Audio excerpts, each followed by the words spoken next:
우리가 소망으로 구원을 얻었음에 보이는 소망이 아니니 보는 것을 누가 바라리요. 만일 우리가 보지 못하는 것을 바라면 참음으로 기다릴지니라. 이와 같이 성령도 우리의 연약함을 도우시나니 우리는 마땅히 기도할 바를 알지 못하나 오직 성령이 말할 수 없는 탄식으로 우리를 위하여 친히 간구하시느니라.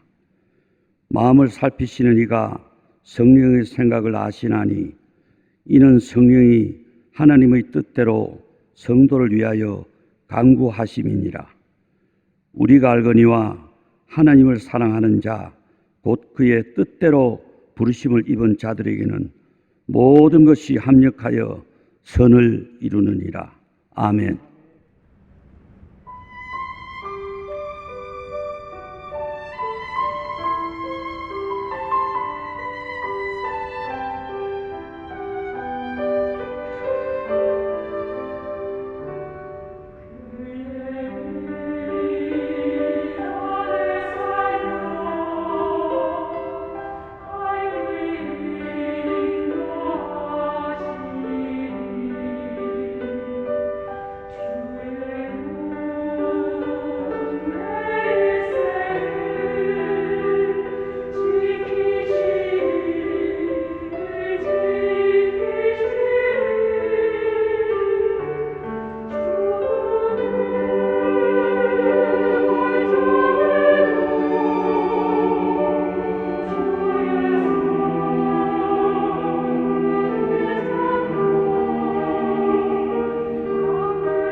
코로나 바이러스 때문에 우리 갈릴리 선거 전체가 다 참여하지 못하고 중찬단 이렇게 귀한 찬양해 주셔서 감사합니다. 큰 은혜 받았습니다. 고맙습니다. 일본 경막에 유명한 말이 하나 있습니다. 그 말의 이름은 하루 우라라라고 하는 말입니다. 이 말은 3살 때인 1998년에 경주마로 데뷔해서 2006년 은퇴할 때까지 무려 113번을 뛰었는데 113번을 전패한 말입니다. 경주마 하루우라라가 기록한 순위를 보면 113번의 경주 가운데 2등이 4번 했고 3등이 6번을 제외하고는 매 경기마다 꼴찌를 기록하였다고 합니다. 그러다 보니까 일본 총리도 회의 중 경주의 결과를 보고받고 또 졌느냐라고 할 정도로 국민적인 관심이 되었던 말입니다. 그런데도 하루우라라의 사진집이라든지 캐릭터 인형이라든지 하루우라라의 노래들이 날개돋이 팔렸다고 합니다. 근데 이 만년 꼴찌는 이 말이 인기를 끄는 데는 다름이 아니라 대부분의 사람들이 일본 사회의 낙오자라는 것입니다. 조기 퇴직을 당한 회사원이나 입시에 실패한 수험생이나 도산한 중소기업가 등들이 인생에서 성공하지 못한 사람들이 이 말에 자신의 모습을 투영하면서 열렬히 인기를 끌게 되었다는 겁니다. 다른 말보다 작은 몸집으로 만년 꼴찌를 기록하면서도 열심히 달린 이 말은 낙오자의 신세에서 벗어나려고 하는 몸부림치는 자신들의 모습이 그 말에 그대로 투영되었기 때문이라는 겁니다. 이처럼 세상 사람들은 자신의 투영된 또 다른 모습 속에서 자신의 모습을 바라보면서 새로운 삶으로 나아가기를 원합니다. 그런데 그리스도인은 다릅니다. 그리스도인들의 세상의 사람과 다른 모습이 무엇일까요? 딱히 구분되어 이야기한다면 다름이 아니라 믿음의 사람이라는 겁니다. 믿음의 대상은 많이 있지만 창조가 되시는 만물의 주인 되시는 하나님을 믿는 믿음의 사람이라는 겁니다. 이 믿음의 사람들은 다른 것이 아니라 다른 것을 보지 못하는 것을 볼 뿐만 아니라 듣지 못하는 것을 들을 뿐만 아니라 보고 들은 것으로 그치는 것이 아니라 그것을 바라보며 삶 속에 적응하며 사는 삶이 바로 그리스도인의 삶이라 할 것입니다. 더 나아가 주께서 약속하신 하나님의 나라, 남들은 없다고 하지만 하나님의 나라가 있음을 믿을 뿐만 아니라 가보지 못한 나라, 하나님의 나라를 마치 가본 것처럼 믿고 사는 삶, 그뿐 아니라 하나님의 무서운 역사와 심판이 있음을 알고 살아가는 삶, 이게 바로 그리스도인의 삶이라는 겁니다. 그러기에 사건과 인간의 삶의 여러 환경과 여건 속에서 말씀하시는 주님의 음성을 들을 뿐만 아니라 주님의 뜻을 깨닫고 삽니다. 깨닫고 뿐만 아니라 들려오는 하나님의 음성에 진실하게 응답하며 사는 삶이 그리스도인의 삶이라 정의할 수 있습니다. 오늘 본문의 말씀을 보십시오. 오늘 본문의 말씀을 보면 성령의 깊은 탄식이 있다고 기록하고 있습니다. 여러분, 지금 이 시대에 가장 많이 듣는 이야기가 있다고 한다면 공감과 소통이라는 말일 겁니다. 지도자의 덕목 가운데 가장 중요한 덕목이 뭐냐? 다름이 아니라 공감의 능력과 소통의 능력이라 말들 합니다. 여러분, 어떤 사람이 가장 다른 사람의 깊은 아픔과 탄식의 소리를 들을 수 있습니까? 공감대가 형성한 사람들입니다. 감성의 지수가 높은 사람이 다른 사람의 탄식과 아픈 소리를 들을 뿐만 아니라 같이 아파할 수 있습니다. 아무리 머리가 뛰어난다 해도 감성의 지수가 제로이면 세상에 선한 흔적을 남길 수가 없습니다. 다른 사람과 함께 느끼며 같이 생각하며 같은 뜻을 가질 때에 비로소 다른 사람의 아픔과 탄식의 소리를 들을 수가 있습니다. 그런데 오늘 본문의 말씀을 보면 성령께서 깊은 탄식하신다고 하는 말씀은 다름이 아니라 성령과 우리의 관계는 인격적인 관계라고 하는 신학적 전제로 근거로 하시는 말씀입니다. 하나님 거룩한 영이시기에 우리에게 역사하실 때의 마술의 역사나 마치 폭탄처럼 강하는 역사하거나 마치 기계적으로 어느 일정한 시간에 역사하는 것이 아니라 인격적으로 다가와 역사하신다는 겁니다. 마치 옆에 한 사람이 있듯이 우리 곁에서 말씀하시고 우리를 검면하시고 우리를 책망하시고 때로는 슬퍼하시며 더 나아가 하나님을 떠나 사는 우리의 모습을 보며 깊게 탄식하시는 분이 성령이라는 겁니다. 그러기에 성령은 인격적인 존재입니다. 성경을 가르쳐서 파라클레이터스, 보혜사라고 말하는 이유가 여기에 있습니다. 오늘 이 성령이 탄식한다는 말은 다름이 아니라 슬퍼한다는 겁니다. 성령이 탄식한다고 하는 것은 그만큼 우리에 대한 사랑의 마음, 그리고 우리에 대하여 사랑에 대한 표현의 말씀이라 할 것입니다. 우리 안에 거하시는 보혜사의 성령, 말씀 탄식을 인하여 우리를 위하여 기도하실 뿐만 아니라 우리를 도우시는데, 도우실 뿐만 아니라 합력하여 선을 이루어 가신다고 말씀하시는데, 우리를 향하여 탄식하시는 성령님의 탄식이 무엇일까요? 어느 때 성령께서 탄식하시며 말할 수 없는 아픔과 슬픔을 가지고 우리를 위하여 기도하실 뿐만 아니라 우리를 하여금 합력하여 선을 이루는 역사를 이루어 가실까요? 우리는 지금 한 번도 경험하지 못한 초유의 일들을 경험하며 삽니다. 주일이면 우리 함께 모여 하나님 앞에 예배하며 찬송해야 할 이 예배당의 자리, 빈 자리에 그저 영상을 설교하기 위해 소수의 우리 교역자들과 함께 모여서 하나님 앞에 예배 드립니다. 보고 싶어도 보지 못하고 그저 마음속에 눈물만 흘립니다. 아픔만 있습니다. 속히 이 사태가 지나가 온 성도가 함께 더불어 하나님을 찬양하는 날이 속히 오기만을 기도합니다. 이런 시대에 우리를 향하여 성령이 탄식하며 기도하는 게 어느 때 성령이 탄식하실까요? 오늘 본문의 말씀을 통해서 함께 말씀을 나누며 은혜 받기를 원합니다. 첫째는 현상에만 이끌려가는 우리를 향하여 성령께서는 탄식하며 기도하신다는 겁니다. 오늘 본문 8장 24절의 말씀을 보십시오. 보이는 소망은 소망이 아니니 보는 것을 누가 바라리오라고는 말씀을 하십니다. 여러분, 볼 수 있는 것, 들을 수 있는 것, 가질 수 있는 것, 이거 현실입니다. 만질 수 있는 것, 현실입니다. 그러나 소망이란 볼 수 없는 것입니다. 들을 수 없는 것입니다. 더 나아가 내 손에 있지 아니한 것, 이게 소망입니다. 더 나아가 말한다면 미래에 대한 약속이 바로 소망입니다. 그러기에 오늘 바울이 보이는 소망은 소망이 아니라고 하는 말씀은 현실은 진정한 의미에서의 소망이 될 수 없다는 겁니다. 여러분, 구원 얻는 사람의 특징이 뭘까요? 미래가 보인다는 겁니다. 미래가 보일 뿐만 아니라 다가온 미래를 향하여 준비한다는 겁니다. 더 나아가 하나님의 나라가 내게 임한다는 것, 바로 이것이 구원받았다는 증거입니다. 하나님 나라가 하늘에 이루어진 것처럼 땅에서 이루어지는 미래의 위대한 미래를 보게끔 하는 것, 이게 구원 얻은 자의 모습입니다. 여러분, 민수기 13장 말씀을 보십시오. 출애굽한 이스라엘 백성들이 가데에 바네스에 진을 치며 하나님의 약속인 땅인 가나안 땅을 향해 나아갈 때입니다. 모세가 각 지파에서 12명의 가나안 정탐꾼을 뽑아 가나안을 정탐하러 보냅니다.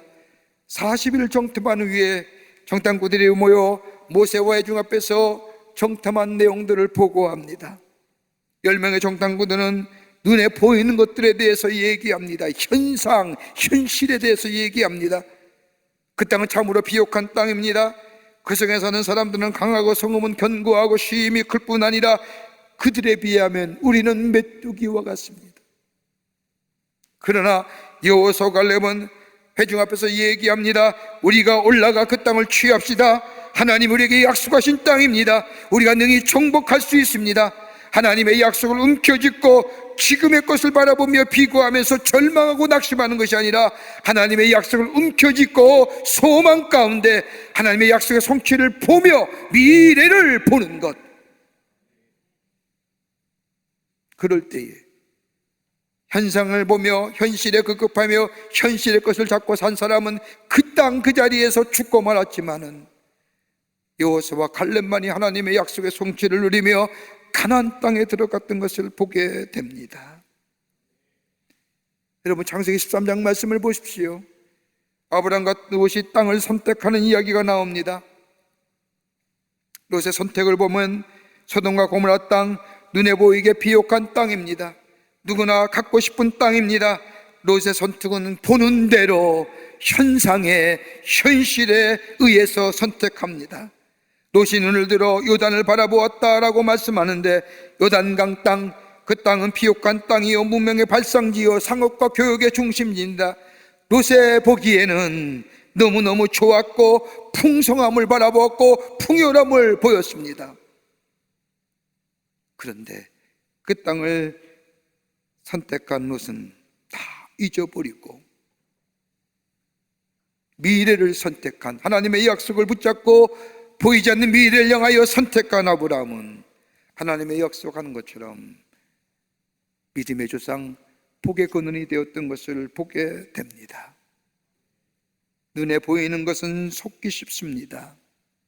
실패하기 쉽습니다. 실속 없는 경우가 허다합니다. 이런 사실을 아는 바울은 보이는 소망은 소망이 아니라고 분명히 말합니다. 보이는 소망은 현실입니다. 이건 진정한 의미에서의 미래를 여는 소망이 아니라는 겁니다. 진짜의 소망은 감추어진 미래입니다.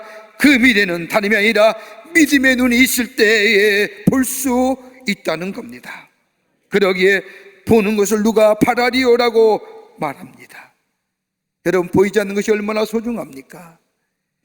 양심이라든지 의로움이라든지 진리라든지 자유라든지 은혜, 여러분 가만히 생각하십시오. 보십시오. 이게 보이는 것들입니까? 그러나 보이지 않지만 우리에게 가장 중요한 것들입니다. 이처럼 소중한 것들이 없습니다.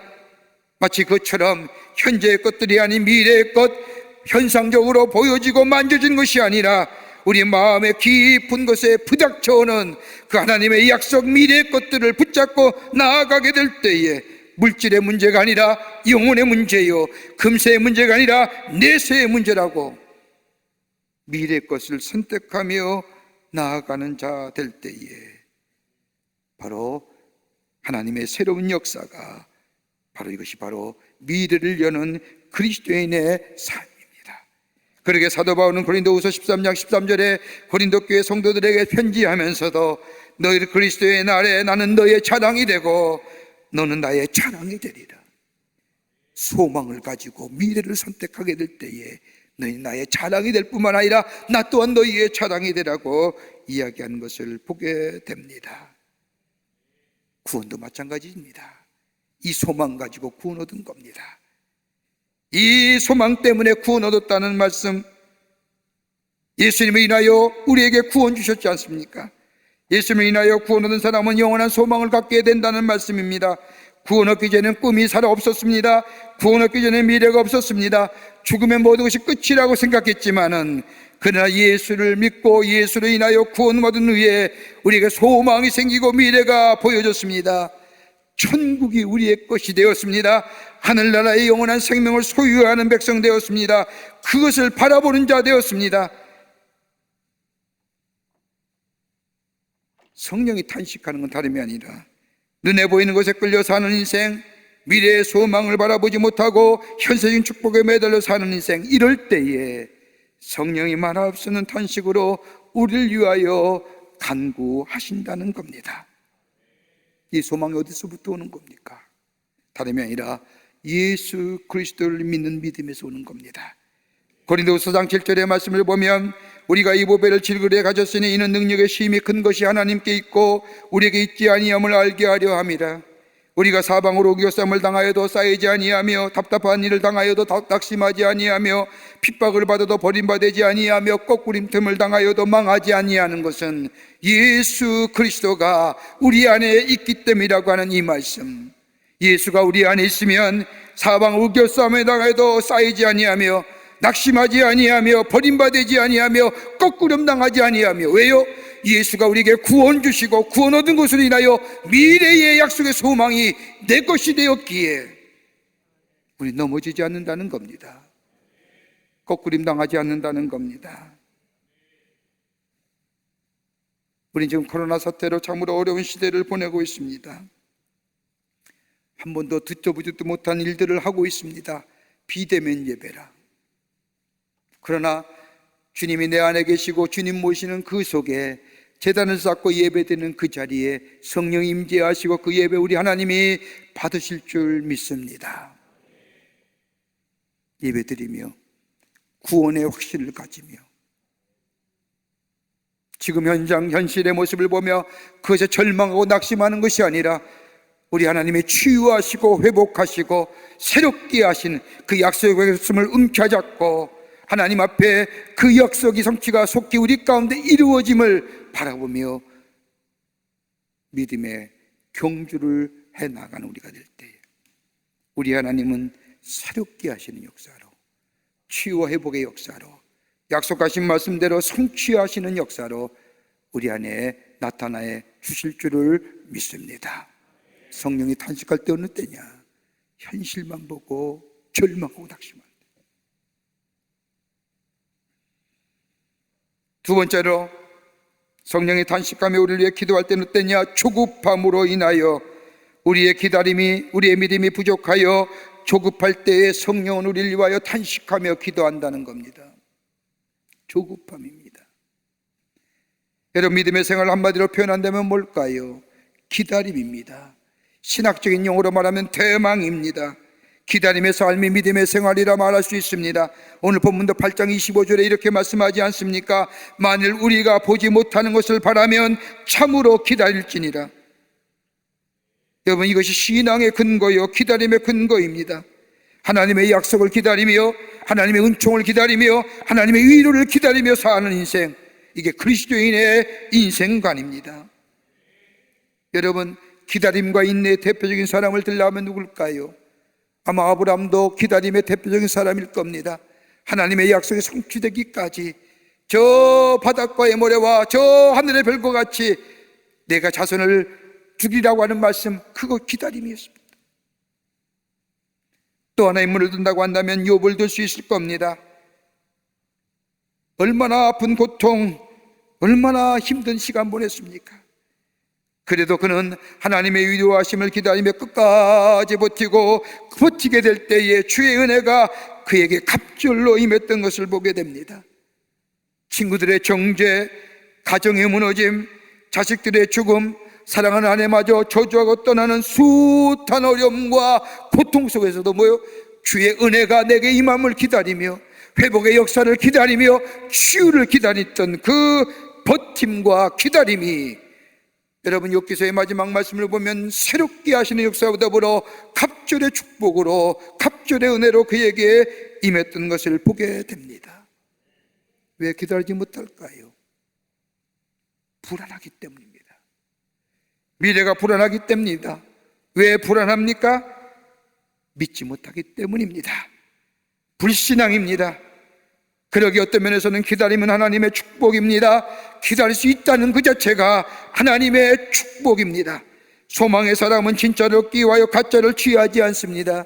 진정으로 사랑하는 사람을 얻기 위해서는 적당한 사랑 취하지 않습니다. 마지막 시간까지 하나님이 주시는 진짜를 기다릴 줄 알 때에, 기다리게 될 때에 이 속에 진정한 하나님의 축복을 경험할 뿐만 아니라 새로운 역사를 만나게 됩니다. 기다린 거예요. 9살짜리 어린아이가 중대한 수술을 받게 되었습니다. 수술의 중요함을 아는 어른들은 몹시도 불안해야 합니다. 아이는 이 사실을 아는지 모르는지 그냥 천진난만하기만 합니다. 수술 때 아이를 뉘어놓고 아버지가 아이를 위로합니다. 얘야, 내가 이제 수술을 받아야 하는데 잠깐 동안 깊은 잠을 자야 한단다. 아무 걱정하지 말고 푹 자거라.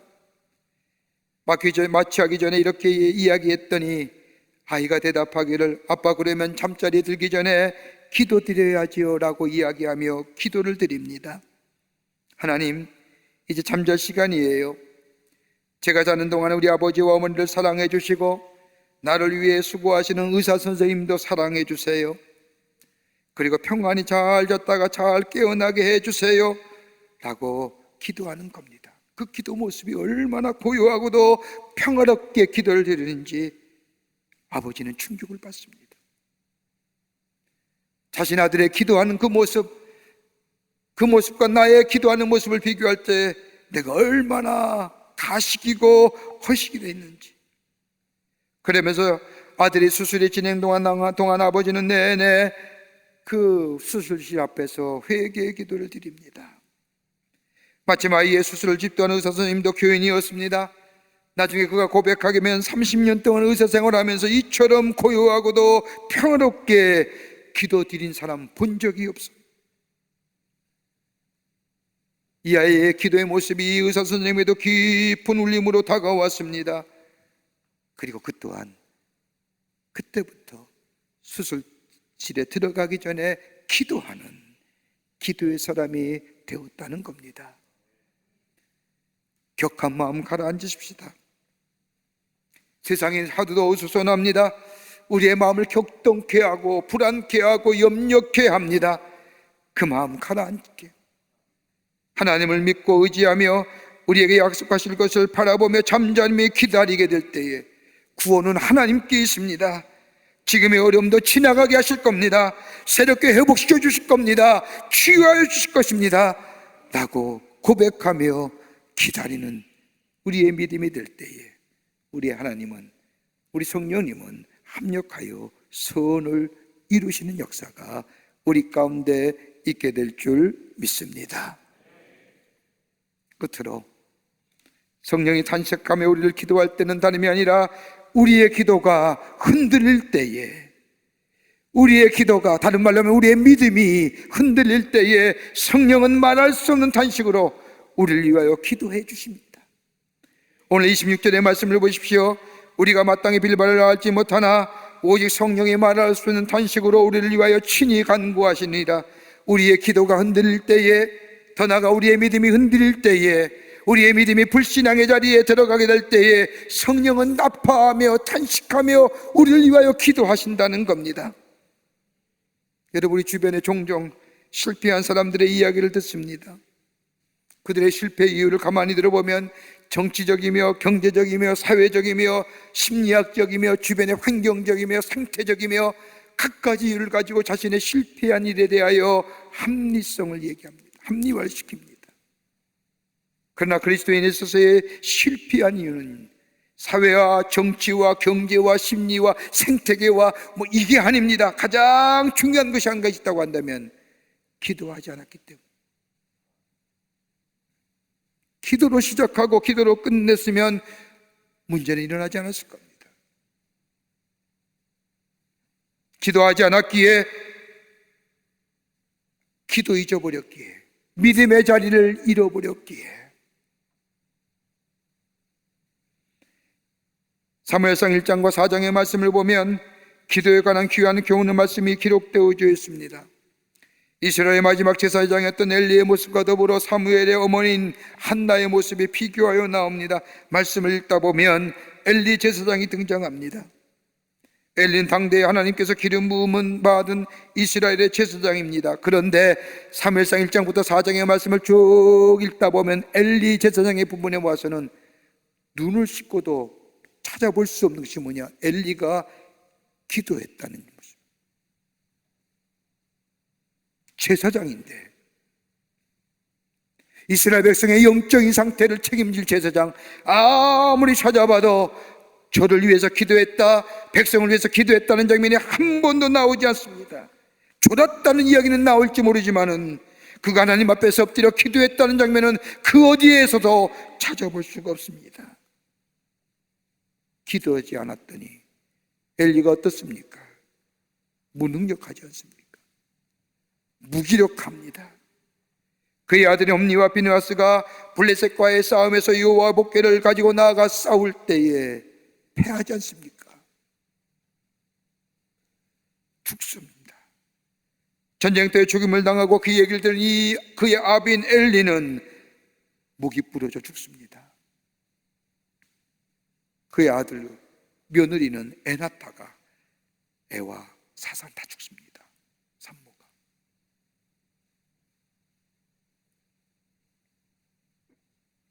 기도하지 않을 때에 성령이 탄식하시는 거예요.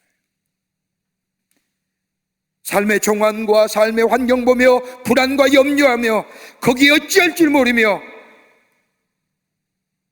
기도하는 것을 잊어버릴 때에 모든 것의 주인 되신 하나님을 잊어버리고 살 때에 우리 성령이 탄식하며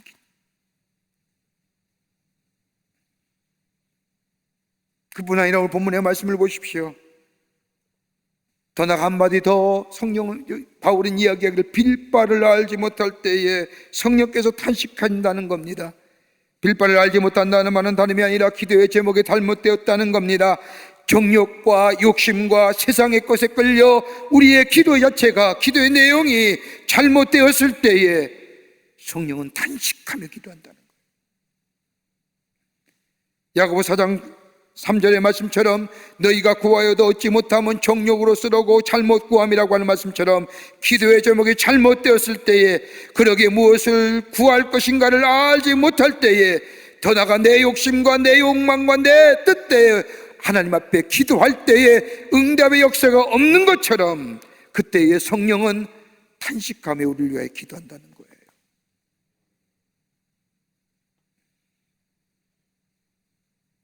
예수께서 십자가를 지시기 전에 겟세마네 동산에서 기도하는 예수님의 모습이 우리가 읽을 수가 있습니다.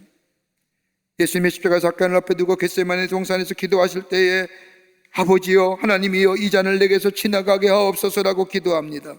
여러분, 이 한 대목만 보면 예수님의 소망, 예수님의 소원, 개인적인 욕심일 겁니다. 그런데 그 다음에 예수님의 기도에 나오는 모습을 보십시오. 그러나 내 뜻대로 마옵시고 아버지의 뜻대로 하옵소서라고 하는 것은 성령께 도우시는 기도, 내가 원하고 바라는 것을 이루게 하는 것이 아니라 하나님의 아버지의 거룩한 뜻이 이루게 하시는 게, 하나님의 거룩한 뜻이 이 땅에 이루어져 선을 이루도록 협력하시는 이가 바로 성령님이라고 하는 사람. 이 기도를 마치신 후에 예수님은 십자가를 지시기로 결단하시고 인류의 구원을 위해서 십자가의 고통을 마다하시고 십자가의 죽음을 마다하시어 우리에게 구원을 베푸셨던 것을 보게 됩니다. 사랑하는 성도 여러분, 우리의 기도 제목이 어디로 향하고 있습니까? 아직도 땅의 것입니까? 나를 위한 것입니까? 내 욕심과 내 소원과 내 바람이 내 기도의 제목입니까? 우리 주님이 분명히 말씀합니다. 요한복음 15장 7절의 말씀을 보면 너희가 내 안에 거하고 내 말이 너희 안에 거하면 무엇인지 원하는 대로 구하라 그리하면 이루리라. 어떤 기도가 응답받는 기도나 주님 안에서 드려지는 기도, 다른 말로 하면 주님의 뜻대로, 주님이 원하신 대로 구하는 기도. 예수 안에 거하는 사람, 주님의 뜻 안에 사는 사람, 이 속에 응답의 역사가 이루어집니다. 더디 이루어진다 할지라도, 때는 응답이 안 온다 할지라도, 아니라고 하는 기도에 응답이 있을 수도 있지만은, 그러나 주님 안에서 주님의 원하신 뜻대로 기도할 때에 성령은 우리로 하여금 합력하여 소원을 이루는 놀라운 역사를 이루어가게 하실 줄을 믿습니다. 2차 세계대전 이후에 유대인들이 지키는 명절 가운데 가장 큰 명절은 유월절입니다. 유월절이 되면 유대인들이 꼭 부르는 노래가 하나 있습니다. 그 노래 제목은 히브리 말로 아니마밈인데 이 뜻은 나는 믿는다라는 뜻입니다. 이 노래는 혹독한 폴란드의 아우슈비츠 수용소에서 작사되고 작곡된 노래입니다. 이 노래는 이렇게 시작됩니다. 나는 믿노라, 나의 메시아가 나를 돕기 위해서 반드시 나를 찾아오리란 사실을 내가 믿노라. 그러면서 그 노래의 다음 절에는 이렇게 쓰여져 있습니다. 그런데 때때로 그 메시아는 너무나 늦게 오신다. 자기 동료들이 비참하게 가스로 들어가는 모습을 보면서 그들은 이 슬픈 노래를 부를 수밖에 없었습니다. 나는 믿노라, 나의 메시아가 나를 돕기에 반드시 나를 찾아오란 사실을 내가 믿노라. 그런데 때때로 그 메시아는 너무나 늦게 오는구나. 그러나 이 수용소 안에 있던 한 젊은 외과 의사, 이 젊은 의사는 이 노래를 부르기를 거절합니다. 그의 마음속에는 다른 믿음이 있었기 때문입니다. 그는 자신의 삶에 대한 하나님의 뜻이 있는 한 절대로 죽지 않는다고 하는 믿음이 그에게 있었습니다. 죽을 수밖에 없는 절대절명의 상황 속에서도 나에 대하여 하나님의 뜻이 계신다고 한다면 나는 절대로 죽지 않는다고 믿었기에 그는 오히려 절망하며 좌절하며 메시아가 너무 늦게 오는구나라고 노래 부르며 가스실로 들어가는 저들과 다르게 그는 다른 동료들이 깊이 잠들어 있는 밤밤중에 그는 우연히 죽게 된 유리파편 하나를 가지고 피를 흘리며 면도합니다. 말쑥한 모습으로 생활합니다. 나치 경장들이 가스실로 불려 들어갈 사람을 끄집어내기 위해 그가 거하는 방에 들어와서 이 청년을 끌고 나가려고 할 때에 수염이 없는 새파란 청년, 먹지 못하고 굶지 못하고 햇빛을 보지 못한 하얗게 질린 그의 얼굴을 보고 차마 그를 죽음의 가스실로 끌고 가지 못하고 다른 사람을 데리고 나가버렸습니다. 이렇게 죽음의 고비를 몇 번이나 넘긴 후에 전쟁이 끝났고 이 청년은 수용소에 얼마 되지 않는 생존자의 대열에 의해서 수용소에서 나올 수가 있었습니다. 수용소를 위해서 빠져나온 날 이 청년은 자신이 불렀던 노래의 가사를 이렇게 골쳐 불렀습니다. 나는 믿노라.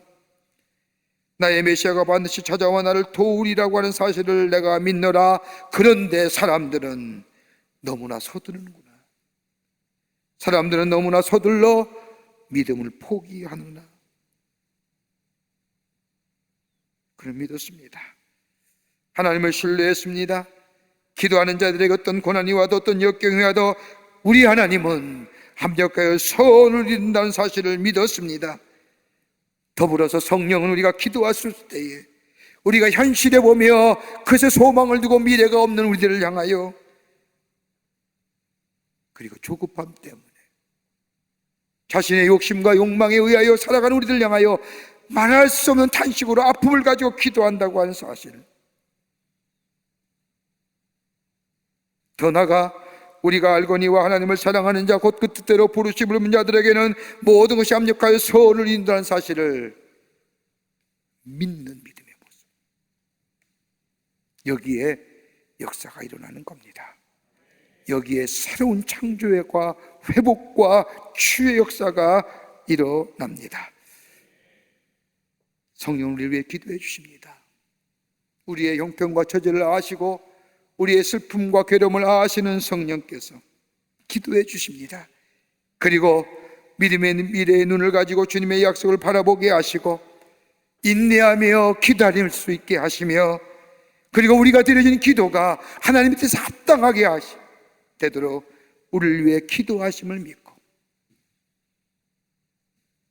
지금의 모습에 아파하고 슬퍼하고 좌절하고 절망하는 것이 아니라 다가올 주의 약속을 붙잡고 그것을 바라보며 내 욕심과 욕망이 아니라 하나님이여 하나님의 뜻이 이 땅에 이루어지기를 원합니다라고, 주의 뜻이 이 땅에 이루어지기를 원한다고 기도할 뿐만 아니라 조급함으로 경거망동하는 것이 아니라 믿음을 가지고 인내하며 기다리는 이 믿음이 우리 가운데 있을 때 성령은 우리 안에 합력하여 선을 이룬 역사를 해 가실 줄을 믿습니다. 이런 믿음의 주인공 되시기를 주의 이름으로 축원합니다.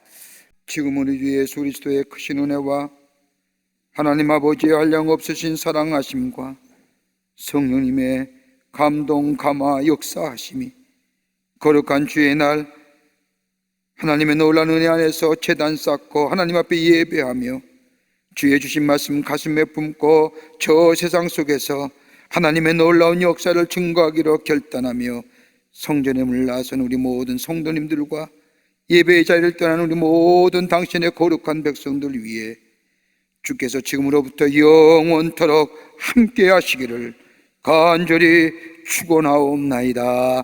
아멘. 조실